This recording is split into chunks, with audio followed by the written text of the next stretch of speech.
आज हम बात करते हैं बेल पाल्सी के बारे में। बेल पाल्सी क्या है? ये idiopathic lower motor neuron lesion है जो कि फेशियल नर्व को इन्वॉल्व करती है और फेशियल पाल्सी काज करती है।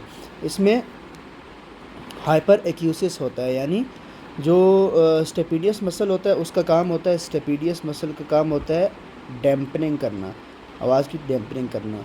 तो जब फेशियल नर्व जो कि सप्लाई कर रही होती है स्टेपिडियस मसल को, वो डैमेज हो जाएगी तो हाइपर एक्यूसिस होगा। इसके साथ टेस्ट फाइबर जो हैं वो डैमेज होंगे, क्योंकि जो फेशियल नर्व होती है उसके टेस्ट फाइबर्स जो होते हैं एंटीरियर 1/3 ऑफ द टंग को सप्लाई करते हैं, तो टेस्ट इम्पेयर हो जाएगा। यानी ये इडियोपैथिक इन्फ्लेमेशन है 7th क्रेनियल नर्व की, और मोस्टली ये at the level of stylomastoid foramen होती है। इसके अलावा जो है समटाइम्स हर्पीज जोस्टर जो वायरस है, इसकी रीएक्टिवेशन की वजह से, जो कि जेनिकुलेट गैंग्लियन में रीएक्टिवेशन होगी, तो उसकी वजह से भी फेशियल नर्व पाल्सी हो सकती है। मोर कॉमन है प्रेग्नेंट वुमेन में और पेशेंट्स में जिनको डायबिटीज़ मेलाइटिस टाइप 2 है। क्लिनिकली अगर हम देखें तो यहाँ पर आप देख सकते हैं ड्राइंग इतनी अच्छी नहीं है, लेकिन इसमें आप देख सकते हैं कि जो फेस डिविएशन है वो राइट साइड पे हुई है। और दूसरा जो है patient unable to close eye on the left side. इसके अलावा जो रिंकलिंग है वो राइट साइड पे प्रेजेंट है, लेकिन लेफ़्ट साइड पे रिंकलिंग प्रेजेंट नहीं है। और पेशेंट जो है fine facial movements left side पर नहीं कर सकता। इसका मतलब ये है कि लेफ़्ट साइड की फेशियल पाल्सी है जिसमें पेशेंट की रिंकलिंग नहीं है। इसके अलावा आई कम्प्लीटली क्लोज नहीं कर सकता, और फेस जो है डेविएटेड है टू द राइट साइड, और फाइन जो फेशियल मूवमेंट्स हैं वो भी पेशेंट परफॉर्म नहीं कर सकता। इसके अलावा टेस्ट डिस्टर्बेंस होता है और हाइपर एक्यूसिस होता है।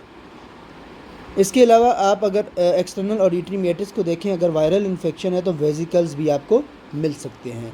डिफरेंशियल डायग्नोसिस में इसके स्ट्रोक है, वो इसलिए कि स्ट्रोक में फेशियल पाल्सी हो सकती है, लेकिन फेशियल पाल्सी के साथ बाकी जो न्यूरोलॉजिकल डेफिसिट्स होंगे वो भी प्रेजेंट होने चाहिए। और दूसरी बात यह है कि इसमें जो फेशियल पाल्सी होती है वो अपर मोटर न्यूरॉन टाइप होती है। तो अपर मोटर न्यूरॉन टाइप में आपको हाइपर एक्यूसिस नहीं मिलेगा।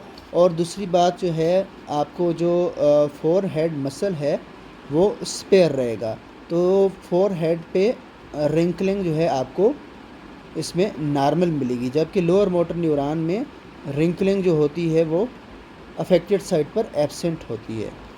ट्रीटमेंट में क्या है? ट्रीटमेंट में mostly 60% of the patients spontaneously recover कर जाते हैं, जबकि जो बाकी पेशेंट्स होते हैं उनको हमने स्टेरॉइड्स देने होते हैं टेपरिंग डोजेज़ में। प्रेडनिसोन देते हैं हम टेपरिंग डोजेज़ में, और 5 to 10 डेज़ हम देते हैं प्रेडनिसोन। हम टेपरिंग डोजेज़ में देते हैं 5 to 10 डेज़ के लिए 1 मिलीग्राम पर किलोग्राम के हिसाब से, और टेपर करते हैं ओवर 5 to 10 डेज़। और इसके अलावा एंटीवायरल्स हम तब देते हैं जब कोई एविडेंस हो हर्पीज जोस्टर वायरस इन्फेक्शन का, फॉर एग्जांपल वेजिकल्स हों in the external auditory meatus, तो हम जो है एंटीवायरल्स दे सकते हैं, for example acyclovir 400 mg TDS में फॉर 3 डेज़। और इसके अलावा फ़िज़िकल थेरापी है जिससे जो है फेशियल फंक्शन इम्प्रूव हो जाएगा। और आई लुब्रिकेंट ड्रॉप्स अपने देने हैं, क्योंकि आई जो है वो कम्प्लीटली क्लोज़ नहीं हो रही लोअर मोटर न्यूरॉन लीजन में, जो कि बेल पाल्सी है। तो हम जो है आई लुब्रिकेंट ड्रॉप्स या फिर इसके अलावा ऑइंटमेंट दे सकते हैं।